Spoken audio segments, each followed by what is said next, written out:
made last-minute plans to fly to Texada Island for a night of peaceful remote camping. As you can see, it took us only 10 seconds to pack up the car. The flight would take us up the North Shore, past Vancouver, along the Sunshine Coast, across the water at Buccaneer Bay, and 25 more miles up the west coast of sparsely populated Texada Island to the remote airport of Gillies Bay. Moving our stuff from the car to the plane is always challenging. Making it all fit in the airplane is even more so.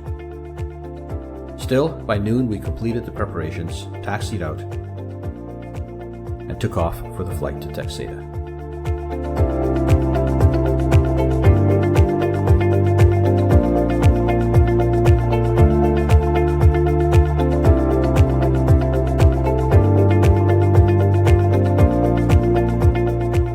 Janine did a fabulous job of approaching and landing at Gillies Bay, where, to our horror, we found 5 other airplanes ready to camp and learned that at least 2 more were coming. Yikes. So much for Plan A. Plan B was Qualicum Beach, a short flight across the Georgia Strait.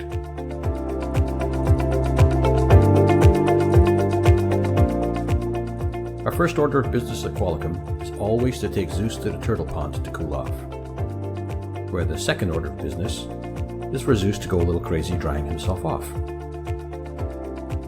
We followed that up with a long hike along the abandoned railway, where we discovered a little side trail, which led to someone's private property, which led to a large dog that encouraged us to leave and never come back. We returned to the airport ready to set up our campsite and hungry for dinner. If you were impressed by how quickly we loaded up the car, you should have seen how quickly we set up the tent.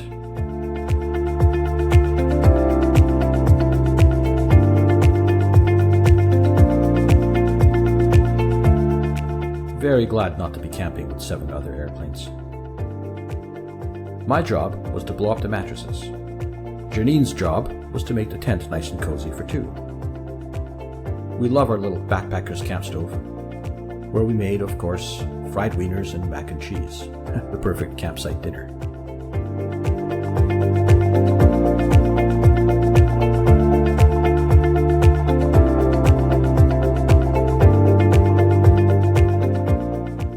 The next morning we woke up early to a warm, fresh day. I wish I could show you the stars and moon and profound quiet of that night in the tent. We made hot tea, then set up our kitchen counter to make Janine's to-die-for camp stove pancakes. Then that little camp stove died on us. Another best laid plan. Damn. Well, new plan. Let's go to the beach, where Zeus loves to play the mud ball chasing game.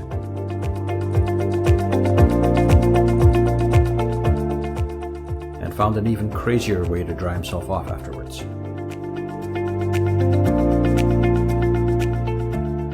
Alas, it was soon time to go home. We packed up the tent, repacked the airplane, and took off for the 45-minute flight back to Vancouver. Once again across the Georgia Strait, past Buccaneer Bay, Gibsons, and downtown Vancouver. Maybe nothing went exactly according to plan, but it was still a fabulous weekend adventure.